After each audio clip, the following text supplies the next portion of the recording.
송곳 같은 말, 허무한 말, 우리가 주목해야 될 말을 전해드립니다. 왁자지껄, 말.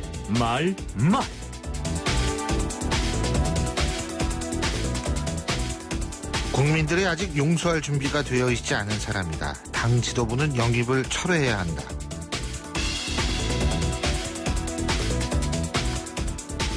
더불어민주당이 참여정부 시절 한미 FTA를 주도한 김현종 전 통상교섭 본부장을 영입한 데 대해서 같은 당 장하나 의원이 트위터를 통해서 한 얘기입니다. 이것은 더민주 영입 인사를 둘러싼 이른바 노선 갈등의 시작이라는 생각입니다. 노선 갈등은 곧바로 당의 정체성과 직결되는 문제인데요. 어쨌든 선거를 위해서 중도층을 흡수해야 하고 이를 위해서는 폭넓은 인사들을 수혈해야 한다고 주장하는 측과 기존 노선의 사수를 주장하는 측이 맞부딪힐 수밖에 없습니다. 문제는 정리인데 이게 쉽게 정리가 될까요? 자칫 총선 이후 정치권을 더욱 혼란에 빠뜨릴 것 같다는 생각입니다.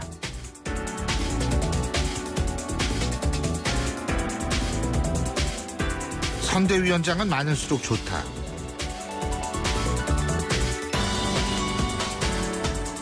국민의당 김경록 대변인이 한 얘기입니다. 국민의당의 선거대책위원장은 현재 김한길, 안철수, 천정배, 이산동 이렇게 총 4명으로 이루어져 있는데요. 최근 당에 합류한 정동영 전 장관과 김영환 의원이 추가로 거론되고 있는 상황입니다. 그런데요, 이거 역시 정리에 관한 얘기겠죠. 단순히 선대위원장의 수가 많다 적다가 문제가 아니라 이들의 색깔이 제각기 다르다는 데 문제의 심각성이 있다는 생각입니다. 벌써부터 안철수 대표의 말을 두고 해석이 제각각인데 이런 현상은 국민들에게 혼란스럽다는 인상을 주기에 충분합니다. 이걸 어떻게 정리할지, 그리고 총선 이후 어떤 입장을 보일지 주목되는 이유가 바로 여기 있습니다.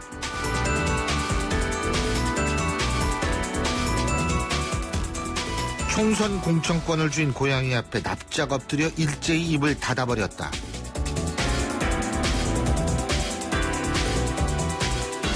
국민의당에 합류한 정동영 전 장관이 한 얘기입니다. 정 전 장관은 김종인 위원장이 더불어민주당의 대표를 맡은 점을 지적하면서 예전 같으면 의원들이 들고 일어나 퇴진 성명 내고 식물대표로 만들어놨을 것이란 말도 덧붙였는데요. 직업으로서의 정치라는 단어를 떠올리게 하는 부분입니다. 정치하는 사람들 툭하면 국가와 국민, 자유, 민주 이런 추상적인 단어를 얘기하지만 이게 다 하나의 말장난일 수 있다는 가능성을 보여주는 부분이라는 건데요. 어쨌든 이념적 명분과 실제적 이익 사이의 괴리를 어떻게 메울지 아마 이게 고민일 겁니다. 또 이런 현지의 모습을 미래에 어떻게 포장할지 정말 흥미롭게 지켜보겠습니다. 지금까지 왁자지껄 말이었습니다.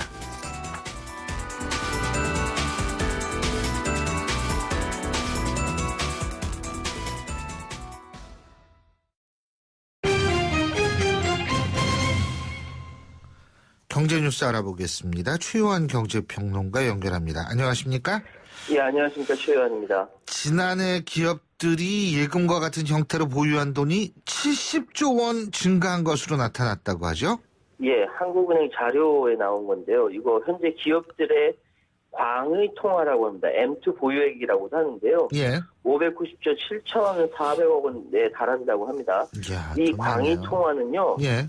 현금이나 요구불 예금, 수시 입출시 저축성의 예금 등 하여튼 유동성이 높은 통화를 의미하거든요. 그 통계 작성이 시작된 2001년 이후 증가폭이 가장 크고요. 가계나 비영리 단체의 광의 통화 증가율보다 2배 이상 높다라고 할 수 있습니다. 근데 이렇게 광의 통화가 증가한다는 것은 실물 경제에서 마땅한 투자처를 찾지 못한 기업이 부동자금이 증가한다. 저성장, 저물가 기조로 경제가 워낙 불확실하다 보니까 기업들이 투자에 나서기 쉽지 않고, 또 그래서 일부 기업들이 이제 현금 보유 필요성을 느끼고 있다는 거죠. 이거를 풀기 위해서는 적극적인 규제 완화가 필요하다는 의견도 나오고요. 또 다른 편에서는 이게 총수요 진작 차원의 해법이 필요하다. 민간 소비 여력이 제한된 상황이기 때문에 임금을 올리든 초과이익 공유제를 통해서 협력업체 지원하든 그래야 경기 부양이 성공한다 이런 얘기죠. 예. 그런데 이 광의 통화 보유액은 사내 유보금하고는 조금 다릅니다. 사내 유보금은 그 사내에 축적한 이익 잉여금의 자본이익여금을 합한 금액을 말하는 거고요.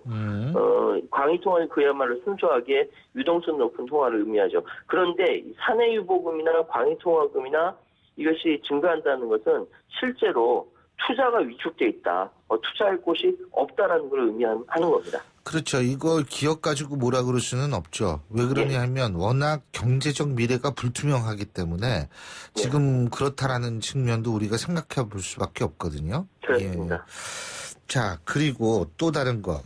이 만능 통장이라고 불리우는 ISA 계좌 가입자가 수익률이 저조할 경우 성과가 더 좋은 금융회사로 언제든지 옮겨 탈 수 있게 됐다고 그러더라고요. 네, 그렇습니다. 그래서 앞으로 더 경쟁이 치열해질 것 같은데요.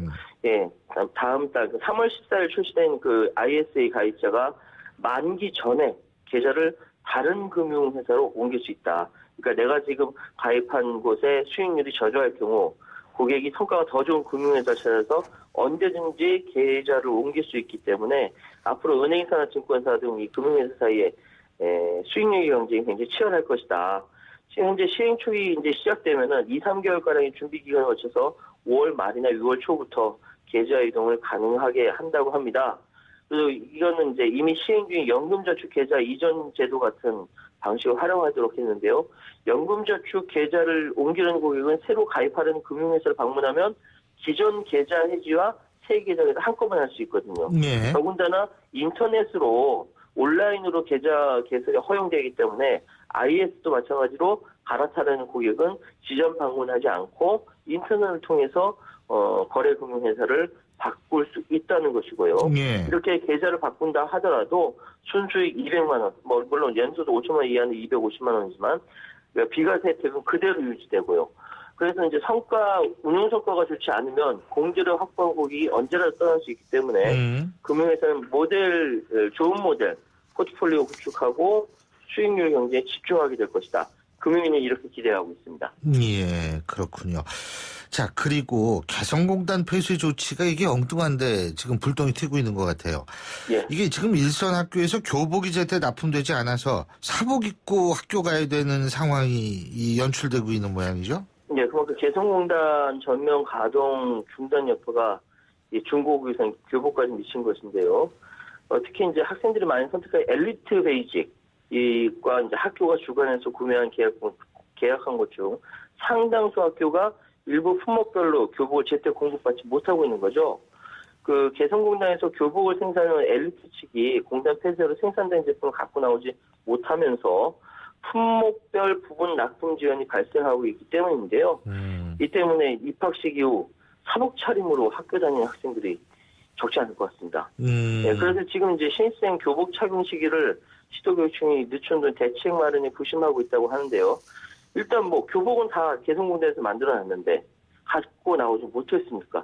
현재 국내 공장을 밤낮없이 가동 중이라고 하는데 여전히 시간이 부족하다고 하고요.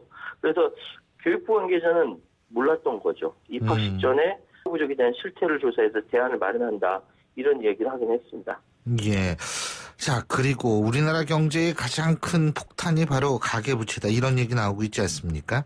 예. 근데 이거하고 금리하고는 분명히 연관이 있을 수밖에 없는데 지금 1200조 가계부채 이런 얘기 나오고 있는데 지금 금리 인하론이 계속 나오고 있죠. 그죠? 그렇습니다. 예. 지금 가계부채 잔액이 1200조 원 넘었을 것으로는 관측이죠. 아직 통계가 나온 건 아니니까. 부동산 금융규제 완화가 맞물리면서 가계부채가 빠른 속도로 늘어나는 결과인데요. 예. 한국은행에 따르면 가계신용 잔액이 지난해 3분기 말로 9월 달입니다. 1166조 374억 원. 한국은행이 가계신용 통계를 편제하기 시작한 2002년 4분기 이후 역대 최대 규모에 달하고 있는데요. 예. 가계신용은 가계가 은행과 보험 등 금융회사로부터 빌린 돈과 결제하기 전 카드 사용액을 다 합친 것을 의미하는 것이고요. 그런데 이제 이게 9월 말 얘기이기 때문에 12월까지 가면은 1200조 원을 넘었을 것이다. 예. 그런데 아시다시피 지난 2월 금통위에서 금리 인하 주장하는 소수 의견이 나왔죠. 예. 그래서 해외 투자은행들과 채권시장에서는 조만간 기준금리 인하될 것이다. 이렇게까지 이야기하고 있습니다. 그래서 한국은행이 올해 2차례 금리 인하할 것이다. 예상하는 스탠다드 차타드가 올해 미국 연방준비제도의 금리 인상이 완만한 속도로 전개될 것으로 보이기 때문에 한국은행이 확장적 통화정책 운영할 여지를 제공했다. 이 얘기는 뭐냐면은 금리 인하 가능하다라는 얘기죠. 그러니까 이게 가계부채 폭탄도 있고 금리 인하도 필요하고 이 양쪽에 균형을 좀 잘 맞춰야 된다는 말씀드리고 싶습니다. 예, 오늘 말씀 잘 들었습니다. 고맙습니다. 예, 감사합니다. 예, 지금까지 최요한 경제평론가였습니다.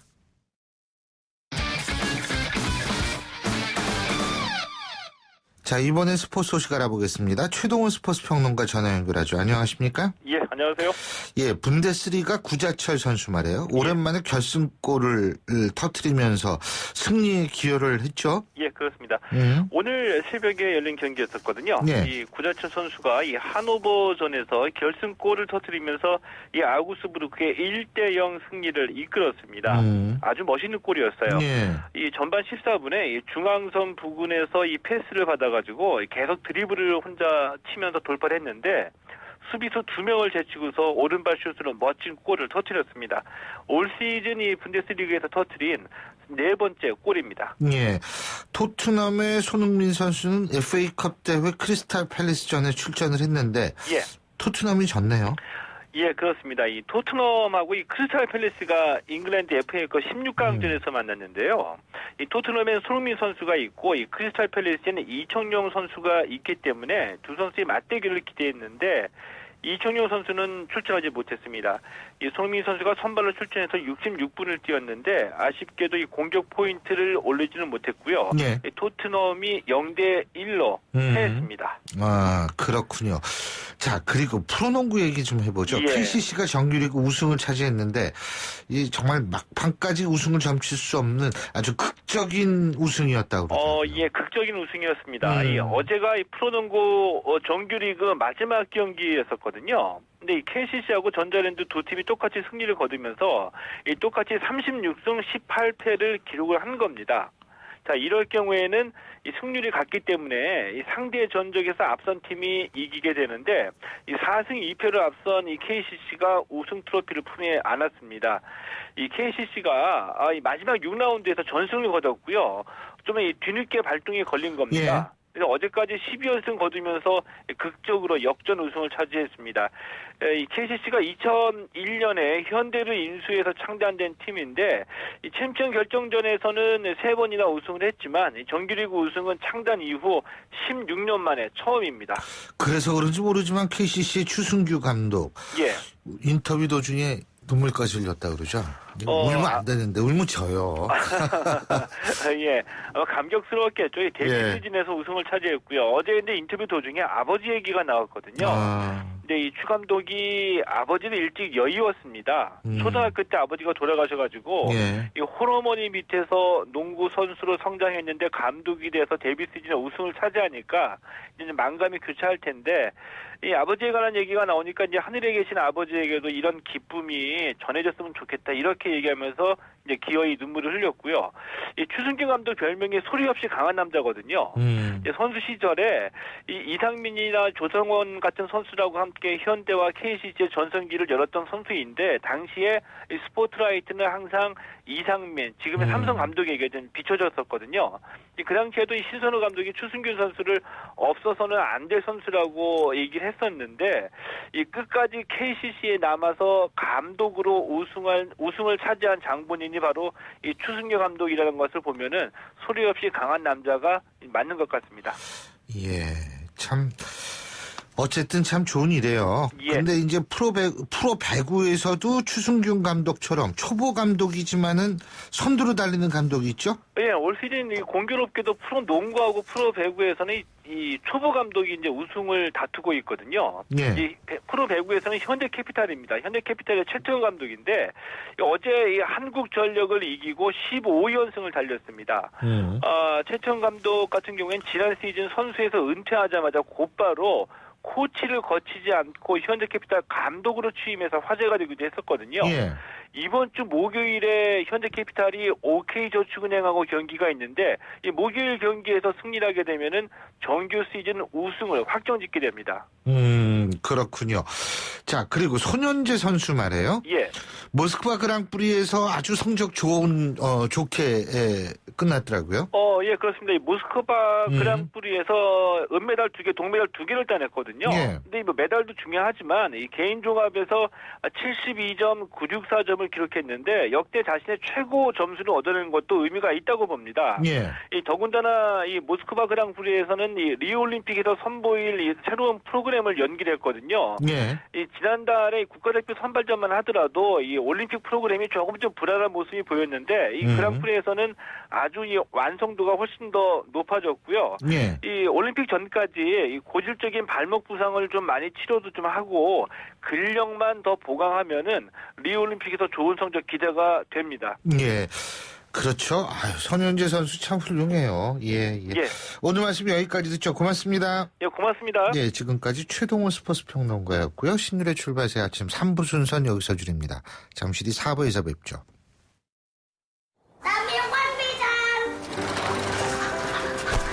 학교를 향해 누아는 페달을 밟는다. 가난이 따라오지 못할 만큼 힘차게.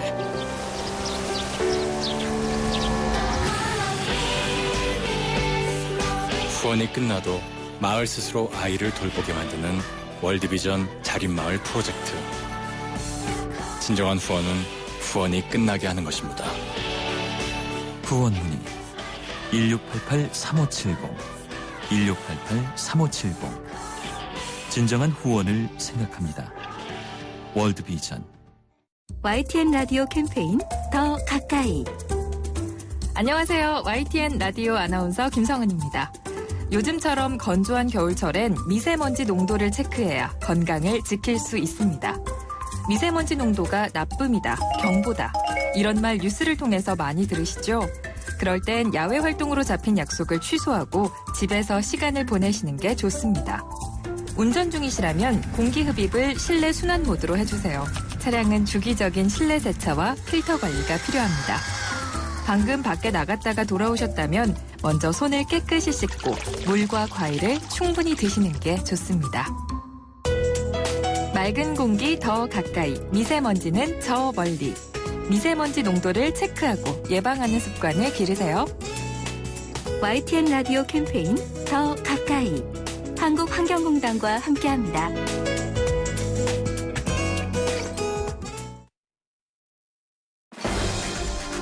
날카로운 분석, 내일을 보는 시선, 신율의 출발 새 아침.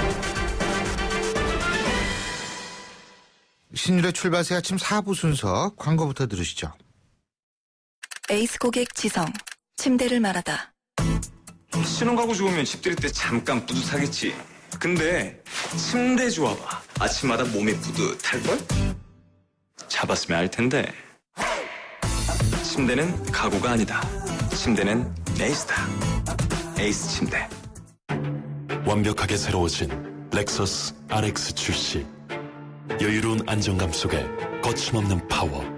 넘치는 카리스마 속에 정교한 디테일. 발견하라. 감동하라. Radiant Crossover New Generation RX. 모든 순간이 감동이다. Lexus. 과제, 알바에, 야근에, 회식에. 피곤해. 학생도 직장인도 모두 힘내요. 50년의 피로 회복. 영진 구론산 아몬드. 50년 피로회복의 전설. 영진 구론산 아몬드.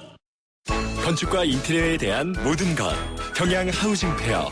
건축 전시회 가자. 꼭 가야 하는 곳. 건축 전시회 가자. 경양 하우징 페어. 2016년 2월 24일부터 킨텍스. 본 행사는 이상 네트워크스가 주최합니다. 경양 하우징 페어. 폴리덴트 접착크림 아시죠? 틀니를 붙여주는 접착크림이요. 이번에 무료로 샘플을 나눠준답니다. 080-901-4100으로 전화를 주십시오. 080-901-4100. 이제 폴리덴트로 자신있게 먹고 말하고 웃으세요. 폴리덴트 글락소스미스클라인. 본 제품은 의료기기입니다. 자산 관리에 세제 혜택까지 이사하라. 다양한 투자 상품을 절세형 만능 계좌로 이사하라. 증권사와 이사하라. 투자 전문가와 함께라 더욱 든든한 증권사와 이사하라. 금융투자협회 이사. 원금 손실에 유의하세요. 자이, 힐스테이트, 더샵 브랜드 아파트를 하나에. 쇼핑, 문화, 교육을 한 번에. 한강과 호수공원을 한눈에. 킨텍스역 원시티. 단지 앞 GTX 킨텍스역 계획까지. GS건설, 현대건설, 포스코건설이 만드는 2194세대 주거 대지역. 킨텍스역 원시티. 3월 분양 예정. 1644-1331. 형, 이 차가 말이야. 냄새 안 나? 근데 역시 남자한테는 차가 진짜 안 나? 향으로만 덮지 않고 진짜 차 안의 냄새를 없애주니까. 나만 모르는 내 차 냄새엔 데브리즈 차량용. 예, 8시 32분 03초 지나고 있는데요. 자, 지금 교통 상황 알아보겠습니다. 김재훈 캐스터. 네, 출발새 아침 교통정보입니다. 평소 내부순환로를 이용하시는 분들이라면 내부순환로 일부 구간 통제를 확인하셔야겠는데요. 이 긴급 보수 관계로 내부순환로 성수동 쪽으로는 종암분기점에서 사근램프까지, 반대 성산대교 쪽으로 성동분기점에서 기름램프까지 전면 통제가 되고 있습니다. 그렇다 보니까 이 주변의 고산자로가 고대 앞 삼거리에서 경동시장 쪽으로 차량 밀리고 있고요. 종암로도 기름램프에서 고대 쪽으로 속도 내기가 어렵습니다. 또한 동부간선도로에서 천호대로 쪽으로 우회하려는 차량들로 몰리면서 동부간선도로 양방향 군자교 진출램프로 나가려는 차량들 하위 차로에서 밀리고 있는 상황이고, 동부간선도로 본선상에서도 도심 쪽으로는 노원교부터 군자교까지, 의정부 쪽으로는 월계 1교에서 수락지하차도까지 시속 30km 미만 정체입니다. 북부간선도로 역시 구리 쪽으로 가는 길 종암분기점부터 월릉까지 차량 밀리고 있는데요. 하월곡 진출램프로 나가려는 차량들도 하위 차로에서 정체가 되고 있고요. 반대편 종암분기점 쪽으로 이동하는 길도 묵동에서 하월곡까지 차량 밀리고 있는데, 하월곡 진출램프로 나가려는 차량들 역시 하위 차로에서 속도가 떨어집니다. 출발새 아침 교통정보였습니다.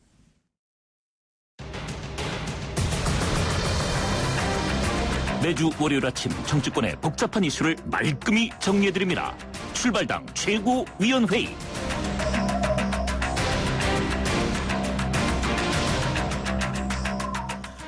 예, 저는 원래 정치라는 게 이렇게 심각할 필요가 없는 존재라고 생각합니다. 근데 이 지금 시그널 음에는 굉장히 긴박감이 넘치죠? 예. 자, 오늘도 두 분 최고위원 소개해드리겠습니다. 데일리안 이종근 편집국장 나와 계십니다. 어서 오십시오. 안녕하세요. 좋은 아침입니다. 예, 그리고 두문정치전략연구소의 서양호 부소장 나와 계십니다. 어서 오십시오. 안녕하세요. 예. 자, 앞서도 말씀드렸지만 50원, 긴 문자 50원, 긴 문자 100원, 짧은 문자 50원의 유료 문자 샵 0945로 여러분의 의견 보내주시면 저희가 방송 중에도 여러분의 의견 수시로 반영을 하죠. 자, 오늘 우리가 얘기할 주제는 뭐냐면 공천 전략에 관한 얘기입니다. 이게요, 순서가 바뀌면 큰일 납니다. 공천 전략의 순서가 앞뒤가 바뀌어서 전략 공천에 관한 얘기, 그러면은 이거는 큰일 나는 거죠. 공천 전략에 관한 얘기인데, 자, 그러면 오늘 이 얘기를 한번 시작을 해보겠습니다. 자, 그러면 말이에요. 이 공천 전략, 각 당의 공천 전략을 일단 총평해 주신다면 우리 이종국 국장님 어떻게 해 주시겠어요? 일단 전략 공천이라는 말은 있을 수가 있는데 공천 전략이라는 말은 좀 애매합니다. 왜냐하면 지금 현재 단계에서 공천 전략이라면 상대 당에 비해서 내가 공천을 어떻게 할 것이냐, 그걸 전략적으로 포지셔닝하는 게 공천 전략인데요. 네. 지금은 사실 상대 당에 대해서 어떻게 차별화되는 게 중요한 게 아니라 당내에서의 내분, 그렇죠. 당내 개파끼리 이 지금 그 공천에 대한 룰을 결정하는 단계이기 때문에 공천 전략을 논한 그런 단계는 좀 아니라고 보긴 하는데 그럼에도 불구하고 이번에 세 당의 어떤 공천 과정을 지켜보면서 사실상 좀 눈에 들어오는 부분은 있습니다. 뭐냐면 친자가 들어가는 그런 정치 행태가 친자, 친노, 친박, 친이, 비박 이런 어떤 친자가 들어가는 정치 행태가 이번에 공천 과정에서 없어질 수 있을 것이냐. 저는 그 점이 지금 가장 궁금하거든요. 진짜 궁금하세요? 아니면 알고도 궁금한 척을 하시는 겁니까? 아니요. 결과적으로는 그게 가능할 수도 있었어요. 예. 그러니까 아무리 내분이 있고 뭐 싸우고 갯바퀴리 그렇다 하더라도 결과는 사실상 굉장히 바람직한 결과일 수도 있습니다. 이번에 여당에서 만약에 친박과 비박이 싸워서 지금 어떤 결과를 나올지라도 사실상 친자 들어가는 어떤 친박이니 뭐니 하는 것들은 이번이 마지막이 될 가능성이 크고요. 예. 또 야당도 마찬가지입니다. 더불어민주당 보면 이번에 그 친노를 김종인 대표가 어떻게 친노를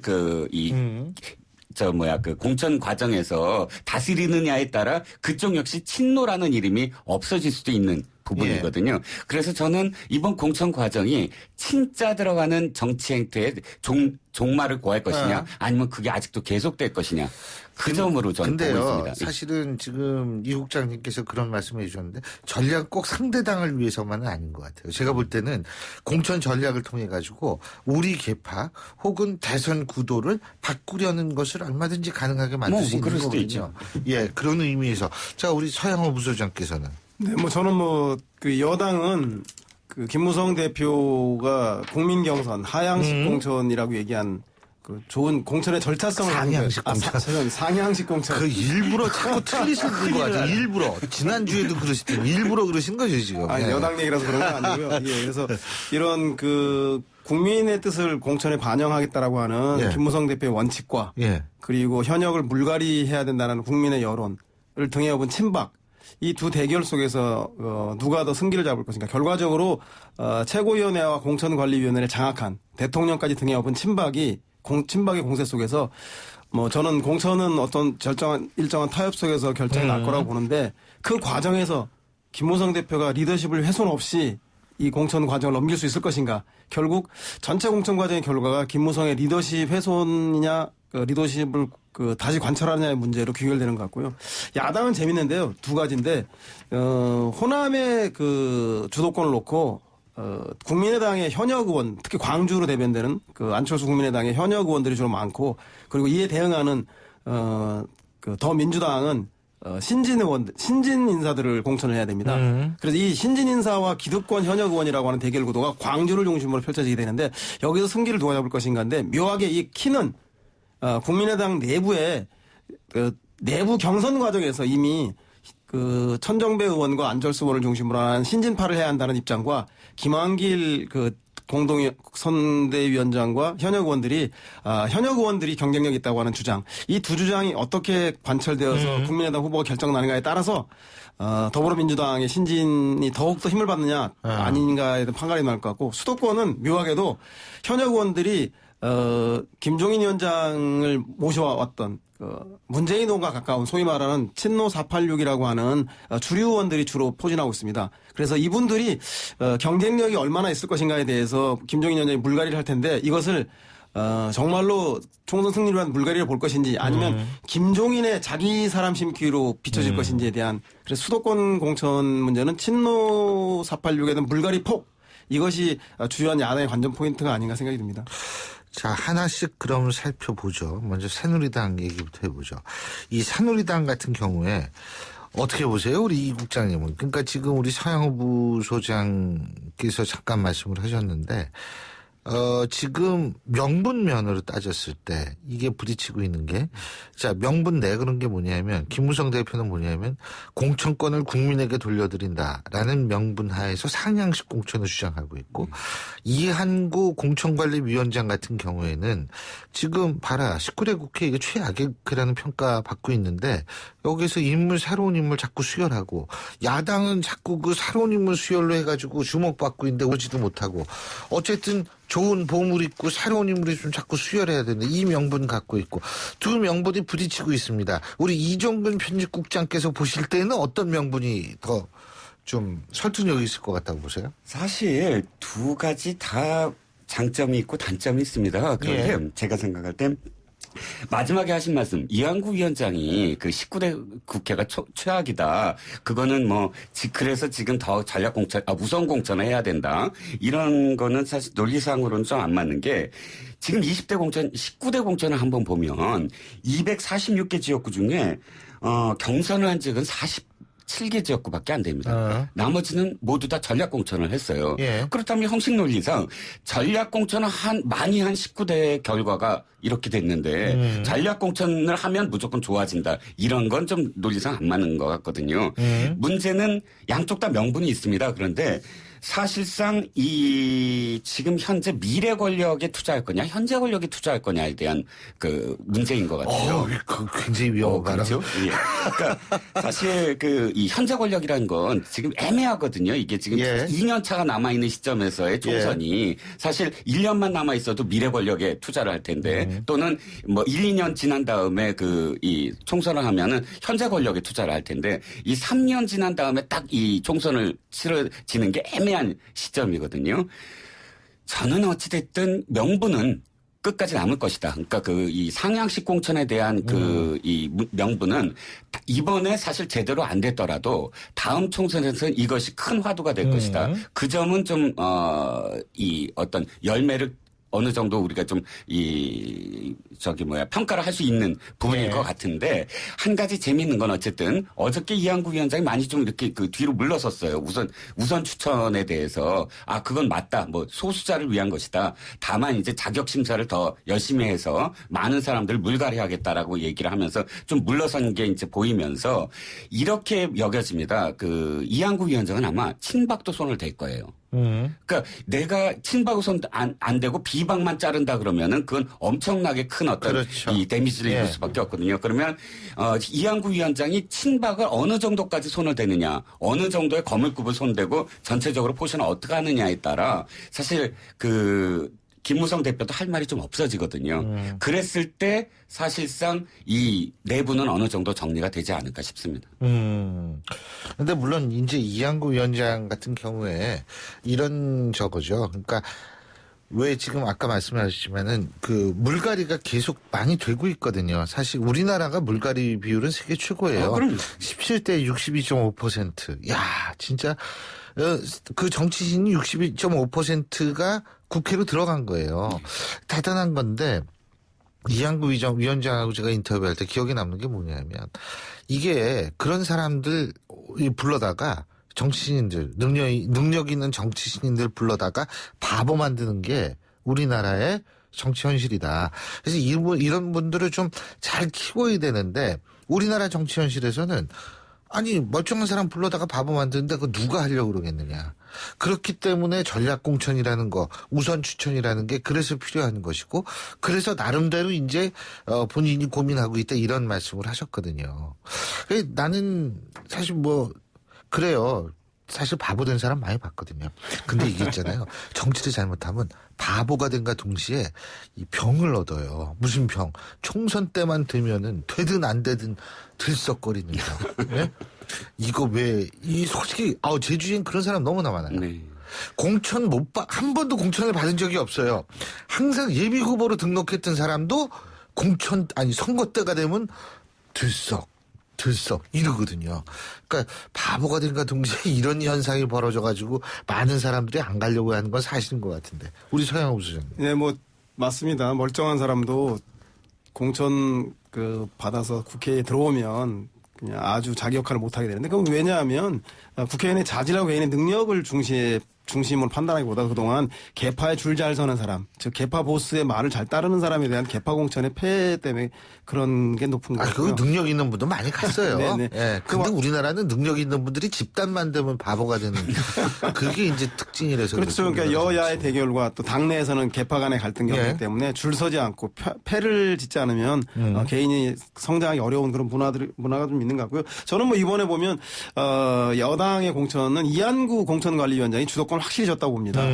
최고위원회 구성 순화보나 공천관리위원장으로 보나 그리고 여론이 현역을 물갈이하라고 하는 여론을 보나 이한구 위원장이 공천관리에 대해서 대표가 관여하면 보통 통상은 내가 차라리 그만두겠다라고 하는데 이분은 뭐라고 그러냐면 둘 중에 하나는 김무성이든 나든 둘 중에 하나는 그만둘 것이다라고 사실은 내용적으로 보면 김무성이 그만둘 수 있다라는 얘기를 한 거고 그리고 김무성 대표도 공천에 대해서 못 받을 수도 있다. 뭐 이런 얘기도 하고 그리고 뭐 당 대표도 똑같은 그 신입 사원처럼 줄 서서 아니 그거는 맞는 얘기예요. 저는 그렇죠, 그건 그렇죠. 당연하다고 봐요. 그래 그런 거를 하는 과정을 보면 누가 보더라도 이한구 위원장이 여론의 등에 없고 공천을 좀 주도하고 있는 건 사실인 것 같다. 문제는 여기서 탈락한 현역 의원들이 이것은 친박에 의한 친이계 학살이라고 주장할 텐데 이 과정들을 어떻게 잘 이한구 의원이 관리해 나가고 김무성 대표 의 협조를 통해서 당을 원만하게 수습해서 다시 본선인 야당과 경쟁하는 총선의 장으로 나갈 것인가 이것이 오히려 더 관건이 아닌가 싶습니다. 제가 지금 더불어민주당 소속 의원인데 예전에 같이 지하철 타고 그분이 왜냐하면 처음 국회의원 이제 됐을 때 지하철 타고 다녔어요. 지하철 저랑 같이 타고 가면서 그분이 저한테 했던 얘기가 기억이 나요. 우리나라 국회는 귤을 심잖아요. 그럼 열매가 탕자가 열린대요. 예, 참 토질이 독특한 토질인 것 같은데. 자, 어쨌든 지금 그런 부분 얘기를 하셨는데, 요거 간단하게 말씀해 주세요. 유승민 전 원내대표 같은 경우에 그리고 진박들의 운명은 어떻게 될 거라고 보십니까? 우리 이종근 편집국장님. 일단 유승민 전 원내대표를 만약에 공천해서 떨어뜨린다고 한다면 지금 수도권이나 혹은 다른 지역을 포기하겠다라는 뜻과 전 마찬가지라고 생각합니다. 예. 대구에서 민심이 어떻게 된 간에 지금 유승민 전 원내대표로 상징되는 부분이 뭐냐면 진박이 너무 무리하고 있다. 무리하게 자신들의 어떤 계파를 위해서 비상식적인 어떤 선거 운동을 벌이고 있다라는 그런 여론들이 좀 있는데 대구가 아니라 그러니까 수도권 일대에서의 그 승부를 만약에 이번에 그래도 강북의 어떤 벨트를 형성하겠다. 그리고 강남은 물론이거니와 그리고 경기 일대의 어떤 승기를 잡겠다고 한다면 유승민 원내대표를 그렇게 내치면 안 되거든요. 그런데 유승민 원내대표를 만약에 당선이 시킨다 한다면 그건 또 다른 어떤 지형의 변화가 또 일어날 수가 있겠죠. 그러니까 절대 공천에서 탈락시킬 수가 없는 것은 수도권 때문이다라고 생각합니다. 예. 저도 마찬가지인데요. 고양이 키워서 호랑이 만들 일 없어서 화근을 미리 좀 제거하자는 측면에서 친박에서는 두고두고 당권과 대권에 유력한 주자로 성장할지 모를 잠재적 후보군인 유승민 의원을 제거하고 싶겠으나 제거했을 경우에 대구 민심이 아니 그럼 우리는 박근혜 대통령한테는 돌쇠 같은 최경환도 있어야 되지만 바른말하는 유승민도 있어야 되는데 이게 어떻게 하란 말이냐고 해서 대구 민심의 역풍에 의해서 그 역풍은 곧바로 수도권 부동층에게 직격탄을 주기 때문에 저는 쉽지 않은 선택일 거라고 보고요. 진박 의원들은 오히려 진박을 다수를 선택하기보다 이한구 의원이 공천 관리의 정당성을 확보하기 위해서 진박 중에서 상징성이 높은 아주 대단히 효과 있는 한 사람 좀 거물급 하나 정도를 상징적으로 좀 쳐내는 것으로 오히려 희생타가 되지 않을까. 또 그렇게 예상해 볼 수 있겠군요. 예. 자, 더불어민주당 얘기를 해야 되기 때문에 빨리 넘어간 겁니다. 더불어민주당. 지금요, 컷오프 얘기도 나오고 있고, 홍천석. 지금 목요일 날 컷오프 아마 발표하죠. 그죠? 그리고 목요일 하루 전 수요일 날 면접을 하겠다 지금 이렇게 나오고 있는데, 우리가 주목해 봐야 될 현상이 있습니다. 바로 김종인 대표에 대해서 지금 당내에서 이제 본격적으로 불만의 목소리가 나오기 시작했다. 자, 이종근 편집국장께 여쭤보고 싶은 게 이 불만의 목소리 이미 20% 컷오프가 어느 정도 윤곽이 드러났기 때문일까요? 뭐라고 보십니까? 일단 더 이상 침묵을 지켰다가는 당 정체성이 흔들린다 또는 집토끼가 나갈 수 있다라는 그런 판단이겠죠. 실제로 조국 교수까지 침묵을 하다가 지금 트위터에 또다시 이제 트위터 정치를 시작을 했습니다.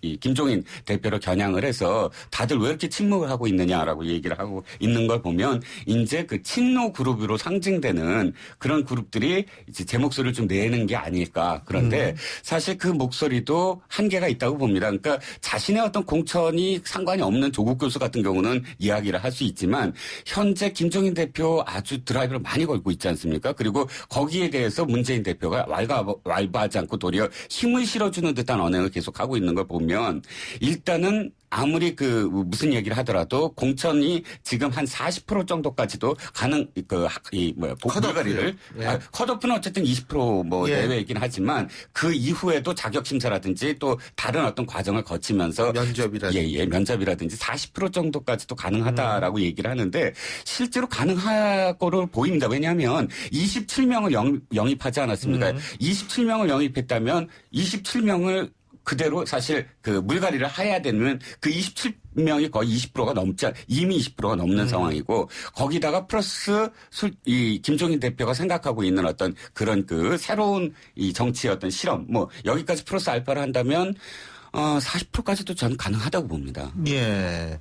자, 우리 사영호 부소장께서는. 문재인 대표가 당대표로 있던 시절은 이분이 대선 후보도 할 거면서 당권까지 잡으면서 공천권까지 장악하게 되면 친노 패권이 강화되지 않냐는 비판을 해소하기 위해서 사실은 절차, 과정, 시스템 이 공천을 과도하게 좀 주장한 측면이 있죠. 그러다 보니까 이 새누리당도 마찬가지지만 상향식 공천이라든가 그다음에 절차에 대한 공천 관리는 결국은 현역 의원들에게 유리하게 돼 있습니다. 그러니까 친노나 486들이 보기 지금 야당 같은 경우 그분들이 주류고 현역 의원의 다수를 점하고 있는데 김종인 위원장이 봤을 때는 지금에는 이런 주류를 보존하는 게 중요한 게 아니라 총선의 승리가 관건이다 해서 여론조사 전문가를 데려다가 지금 여당과의 경쟁력 그다음에 호남에서는 국민의당과의 경쟁력을 우선으로 지금 공천을 추진하려고 하고 있는 것 같습니다. 그러다 보면 결국은 기존 현역 의원들이 어떻게 결과 나올지 모르겠으나 지금 국민들의 불신이 높은 관계로 현역 교체 수가 대단히 높기 때문에 결국은 총선 승리라고 한 좋은 명분으로 추진한 김종인의 공천 전략이 결국은 현재 주류인 현역 의원들인 친노 486 의원들에게 향할 수 있기 때문에 그것에 대한 미리 방어막을 치기 위한 사전 조건으로 정치적 공세를 좀 강화하는 게 아닌가 이렇게 보여집니다. 근데 어떻게 지금 어쨌든 전략 공천 문제 같은 것뿐만이 아니고 지금 영입 인사를 두고도 여러 가지 얘기가 나오고 있지 않습니까? 이게 사실 공천 전략으로 본다면 중도층을 흡수하려는 그런 당 지도부의 어떤 모습일 수 있는데 거기에 대한 반발이 나온다? 자, 그러면 이분들은 나중에 총선 끝나면 진짜 어떻게 되느냐? 이런 생각도 안 할 수 없을 것 같은데요. 그죠? 결과가 이제 사실 결과로 그다음에 이제 다시 이제 세력 투쟁이 일어나겠죠, 당연히. 예. 그런데 지금 김종인 대표 쪽 사람이라는 게 몇 명 안 돼요, 현재까지는. 그리고 상징되는 사람들이 전부 다 국회의원으로 출마를 할 거냐도 지금 주진영 씨라든지 이런 사람들이 그것도 아닌 것 같고 사실상 저는 계속 그런 말씀을 드렸습니다만 김종인 대표가 의사가 되지 못하고 분장사가 될 가능성이 크다. 그러니까 어떤 부분에 있어서 이 분장을 해서 그 부분을 보완은 할 수 있을지언정 외과 수술을 해서 완전히 고치지는 못할 것이다. 그러니까 분장은 물만 칠하면 다시 지워지니까 현재 우리가 한 1개월 전 상황만 보면 어쨌든 더불어민주당 새정치연합은 거의 날개가 없이 추락하고 있었거든요. 그거를 지탱할 수 있는 그 정도의 역할 더 이상 못할 가능성이 더 커지지 않을까. 아하. 왜냐하면 어쨌든 정치의 세력 아닙니까? 자기 세력을 얼만큼 지금 총선의 결과물로 내놓을 수 있느냐인데 그거는 사실상 불가능하죠. 알겠습니다. 서영호 부소장께서. 만약에 문재인 사람을 치고 영입 인사에 대해서 김종인의 사람을 심기 위한 거라면 제가 보기엔 문재인과 김종인의 연대는 그러면 경쟁 관계로 전환되는 건데 저는 이번 총선은 전쟁에 비하면 임진왜란인데 임진왜란은 이순신 장군의 전쟁이지만 임진왜란도 패망할 땐 선조도 같이 정권을 뺏기지 않겠습니까? 그래서 저는 김종인과 문재인은 한 배다. 운명 공동체다. 따라서 두 사람은 적극적 협조하고 상의해 살 거기 때문에 영입인사를 그렇게 배제하기 위한 거라면 이 영입인사들이 문재인 전 대표한테 어필하게 되면 문재인 의원이 김종인 의원에게 항의할 거기 때문에 그런 양상이 벌어지지 않는 걸 보면 그런 건 아닌 것 같고 다만 김종인 위원장이 그전에는 수세적 국면으로 광주 전남이라고 하는 야당의 텃밭을 지키자고 하는 그런 전략을 갖고 있었던 문재인 대표의 선거 전략을 당이 안정되고 지지율이 올라가니까 자신감을 가지고 수도권 공세 전략으로 즉 여당인 한나라당과 새누리당과 경쟁하자라고 하는 선거 전략을 바꾸면서 광주, 전남, 호남이라고 하는 곳과 비례대표에 있는 영입 인사들을 수도권 중심으로 전진 배치하는 공세적 의미로 선거 전략을 바꾸는 과정이 아니었나 싶습니다. 자, 끝으로 아주 간단하게 국민의당 같은 경우에 정동영 전 장관이 합류를 했어요. 자, 이 색깔이 너무 다양한데 이거 나중에 어떻게 정리할까요? 어떻게 보십니까? 일단 지금 그 색깔은 나중에 생각해야 됩니다. 국민의당 입장에서 지금 색깔 생각할 여유가 없거든요. 지금 호남당이 아니라 전남당으로 전락할 위기였어요. 만약에 이제 정동영 의원이 없으면 그러니까 정동영 의원 전 의원이라도 해서 전북당까지 포함을 해서 호남당이라도 만들어 놔야 되는 절박한 상황이기 때문에 이후에 어쨌든 이념 문제, 뭐 세력 문제 여러 가지 문제는 이후에 생각을 해야 되는 국민의당 상황은 솔직히 그렇습니다. 알겠습니다. 우리 서 부장님. 저는 뭐 그 노선과 관련된 그 이견은 없을 거다. 호남 자민련, 호남당으로 이미 정동영 그 전 의원 영입으로 이미 호남당의 기치를 걸었다. 그래서 당의 간판은 안철수지만 내용은 호남당이다. 그래서 이견은 없을 거고 다만 그 안에 있는 이상돈 교수라든가 외부 신진 인사, 중도 확장을 위한 인사들이 어떤 식으로 그 자리에서 작은 목소리를 낼 것인가를 좀 지켜봐야 될 것 같습니다. 알겠습니다. 자, 오늘 두 분 말씀은 여기까지 듣죠. 고생 많이 하셨습니다. 수고하셨습니다. 네. 예, 지금까지 데일리안의 이종근 편집국장, 두문정치전략연구소 서양호 부소장 두 분과 함께했고요. 신율의 출발 새 아침, 오늘 순서는 여기서 모두 줄이겠습니다. 자, 한 주가 시작되는 월요일입니다. 이번 주 지난주보다 훨씬 더 나은 한 주, 행복한 한 주 되시기 바라겠습니다. 전 내일 아침 7시 15분에 다시 오겠습니다. 고맙습니다.